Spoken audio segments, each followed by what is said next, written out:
টিয়কৰ বলমাত সাংসদ গৌৰৱ গগৈ নিৰ্বাচনী সভা বহু হাজাৰ সমৰ্থকে সাংসদগৰাকীক ঢোলে ডগৰে উষ্ম আদৰণি জনায়।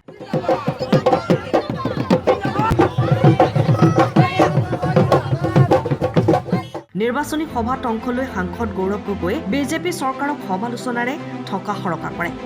নিৰ্বাচনত দিয়া প্ৰতিশ্ৰুতি পাহৰি প্ৰলোভনত ব্যস্ত বিজেপি চৰকাৰ। ৰাজ্য চৰকাৰখন নিবনুৱা সমস্যা সমাধানত চূড়ান্ত ব্যৰ্থ হোৱাৰ বাবে হতাগ্ৰস্ত যুৱকসকল শিল কয়লা বালি চিণ্ডিকেটত জড়িত হ'বলৈ বাধ্য হৈছে। গছপুলি ৰোপণ কৰিলে 10,000, প্ৰত্যেকৰে একাউণ্টত 15 লাখ টকা সোমালনে বুলি সাংসদগৰাকীয়ে প্ৰশ্ন কৰে ৰাইজক। 6 জনগোষ্ঠীৰ জনজাতিকৰণ বাগিচাৰ শ্ৰমিকক মজুৰি বৃদ্ধি হ'ল নেকি বুলিও প্ৰশ্ন উত্থাপন কৰে সাংসদগৰাকীয়ে। মুখ্যমন্ত্ৰীগৰাকীয়ে নিৰ্বাচনী বিধি উলংঘন কৰাটো নতুন কথা নহয়, অনিয়ম সংঘটিত কৰাটো মুখ্যমন্ত্ৰীৰ এটা স্বভাৱ। গৌৰৱ গগৈলৈ মুখ্যমন্ত্ৰী হিমন্ত বিশ্ব শৰ্মাই প্ৰক্ষেপ কৰা 3টা প্ৰশ্নৰ সাংবাদিকে উত্তৰ বিচৰাত সাংসদগৰাকীয়ে কয় যে SITক সহযোগ কৰাৰ প্ৰতিশ্ৰুতি দিয়াৰ পাছতো ছেপ্টেম্বৰলৈকে পাকিস্তান ভ্ৰমণৰ তথ্য ফাদিল কৰিবলৈ ৰৈ থকাটো মুখ্যমন্ত্ৰীৰ ৰাজনৈতিক অভিসন্ধি বুলিহে কটাক্ষ কৰে। আৰু সাংসদগৰাকীয়ে চিণ্ডিকেট সন্দৰ্ভত তেওঁ মুখ্যমন্ত্ৰীৰ পৰা বিচৰা প্ৰশ্নৰ উত্তৰ প্ৰথমে দিবলৈ আহ্বান জনায়। আগন্তুক পঞ্চায়ত নিৰ্বাচনৰ ফলাফল ভাল হ'ব আৰু কংগ্ৰেছে দখল কৰিব পঞ্চায়ত বুলিও সদৰি কৰে সাংসদ গৌৰৱ গগৈ। এখন নিৰ্বাচনী সভা অনুষ্ঠিত হ'ল। ৰাইজে যথেষ্ট আমাক সঁহাৰি জনাইছে আৰু পৰৱৰ্তী দিনত আমাৰ ফলাফল ভাল হ'ব। ৰাইজে ইতিমধ্যে গম পাই গৈছে যে আজিৰ তাৰিখত অসমৰ যুৱকসকল হতাশ হৈ চাকৰি আজি তেওঁলোকে পোৱা নাই, সংস্থাপিত আজি হোৱা নাই। আজি ফ্ৰাষ্ট্ৰেশ্যনত কিছুমান মদ খাবলৈ আৰম্ভ কৰিছে, কিছুমানে ড্ৰাগছ ল'বলৈ আৰম্ভ কৰিছে আৰু এতিয়া কিছু পইচা ঘৰলৈ আনিবলৈ হ'লে বাধ্য হৈ এতিয়া হিল মাফিয়াত কাম কৰিবলৈ আৰম্ভ কৰিছে, বালি মাফিয়াত কাম কৰিবলৈ আৰম্ভ কৰিছে, পাথৰ চিণ্ডিকেটত সোমাবলৈ আৰম্ভ কৰিছে, কয়লা চিণ্ডিকেটত সোমাবলৈ আৰম্ভ কৰিছে।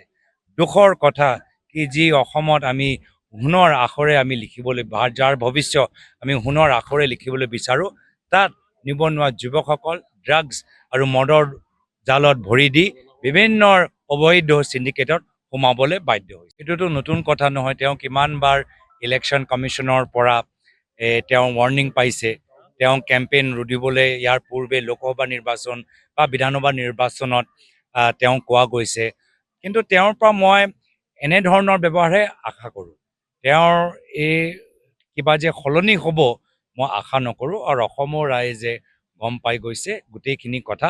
অসমৰ ৰাইজেও গম পাই গৈছে যে অলোকতান্ত্ৰিক অগণতান্ত্ৰিক কাম আমাৰ মুখ্যমন্ত্ৰীয়ে সদায় কৰি থাকিব। আমাৰ মুখ্যমন্ত্ৰী যিবোৰ প্ৰশ্ন উত্থাপন কৰিছে সেইবোৰ প্ৰশ্ন নতুন নহয়।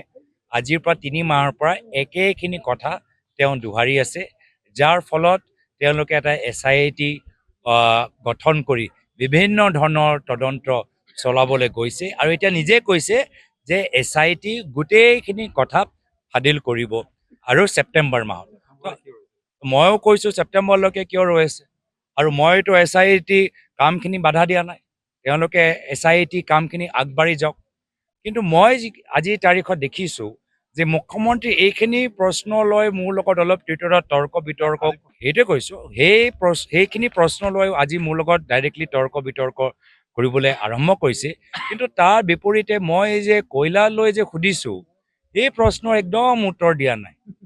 কয়লাই লৈ যে মই সুধিলোঁ যে গান্ধী বানচাল ইহঁতৰ বিজনেছ পাৰ্টনাৰ কোন, আজি ইহঁতৰ ওপৰত খালি ৰেডে হ'ব নে ৰেডৰ পিছত যে অবৈধ কয়লাৰ যে তথ্যবোৰ আজি ওলাইছে তাৰ ওপৰত কিবা পুলিচ একশ্যনো হ'ব, ইয়াৰ ওপৰত কিবা SIT হ'ব নে খালি SIT বিৰোধী দলকে আক্ৰমণ কৰিবলৈ আছে? এই প্ৰশ্নটো উত্তৰ দিয়া নাই। আজি আমি ধাৰাবাহিকভাৱে আমি কি দেখা পাইছোঁ যে উমৰাংচাও এটা দুৰ্ঘটনাত বহুত আমাৰ মানুহ প্ৰাণ হেৰুৱালে। চৰকাৰে কি কৰি আছিল? প্ৰাণ হেৰুৱাৰ আগত তেওঁলোকে কিয় গম নাপালে? চৰকাৰ কি শুই আছিল নেকি? গৃহ বিভাগ কি শুই আছিলে নেকি? আজি কয়লাৰ অবৈধভাৱে 1.5 লাখ টকা যে প্ৰত্যেক ট্ৰাকৰ পৰা লৈ আমিতো সদায় কৈ আছিলোঁ, আজিতো কেন্দ্ৰ চৰকাৰে সেইখিনি কথা নিজৰ প্ৰেছ বাৰ্তাৰ জৰিয়তে প্ৰকাশ কৰিলে। তো অসমৰ গৃহ বিভাগ কি শুই আছে নেকি? আৰক্ষীসকলে শুই আছে নেকি? এইখিনি কথা নকয় নেকি? এইখিনিৰ ওপৰত কিবা পুলিচ তদন্ত হ'ব নে নহয়? আৰু ইয়াৰ মোৰ এটা চিন্তা যে এই এতিয়া ইডি ৰেড এইবোৰখিনি যে কৰিছে এইটো মাত্ৰ কাৰোবাক এৰেষ্ট কৰিবলৈ কৰা নাই, কোনোবাই ৰাজনৈতিকভাৱে বেছি উঠিছে তাক বহাবলৈ কৰিছে, বা ইলেকশ্যন আছে চলি আছে বা আগন্তুক দিনত ইলেকশ্যন আহিব, এইসকলৰ পৰা আৰু পইচা তুলিবলৈহে এই ধৰণৰ ৰেডবোৰ কৰিছে। দুখৰ কথা যে অসমীয়া নিবনুৱা যুৱকসকল হতাশ হৈ কয়লা, বালি, শিল, পাথৰ চিণ্ডিকেটৰ ভিতৰতে সংস্থাপিত হৈছে। তেওঁলোকে ভাল চাকৰি পোৱা নাই, তেওঁলোকৰ উপাৰ্জন কৰিবলৈ এটা সুযোগ পোৱা নাই। পঞ্চায়তৰ লৈ মই যথেষ্ট আশাবাদী কি যিহেতু বিজেপি চৰকাৰৰ ভয় ভাবুকি নেওচি ৰাইজবোৰ প্ৰাৰ্থীবোৰ ওলাই আহিছে, আৰু ৰাইজ যথেষ্ট বিজেপি দলে কিমান ভাবুকি দিছে যে অৰুণোদয় আঁচনি কৰ্তন কৰি দিম, চৰকাৰী আঁচনিৰ পৰা বঞ্চিত কৰি দিম, তথাপিও ৰাইজে উপস্থিত হৈছে। মই ভাবিছোঁ এবাৰ কিবা মিৰেকল পঞ্চায়ত নিৰ্বাচনত হ'বলৈ গৈ আছে। এইবোৰ পাতল কথাবোৰ আৰু কিমান গৈ থাক, পাতল কথাবোৰ কৰি আছে। বিহু সময়ত আজি খবৰ লওক, বহুত মানুহে বিহু আগৰ দৰে 4 দিনীয়া 5 দিনীয়া বিহু তেওঁলোকে আয়োজন কৰিছিলে, বিহু উৎসৱ আয়োজন কৰিছিলে, আজি পাৰা নাই। কিয়? তেওঁলোকৰ আৰ্থিকভাৱে সংকট চলি আছে। আজি বহুত আগতে একে টাউনৰ ভিতৰতে 5টা 6টা তেওঁলোকে বিহু তুলি থাকে, কিন্তু আজি তাৰিখত হোৱা নাই, যিহেতু আৰ্থিকভাৱে আজি মানুহৰ অৱস্থা ভাল নহয়। আজি অৱস্থা যদি কাৰোবাৰ ভাল হৈছে, এই যে গান্ধী বাঞ্চল আজি এইখিনি সম্পৰ্কৰ লগত থকা মানুহবোৰে ভাল আজি উন্নতি হৈছে।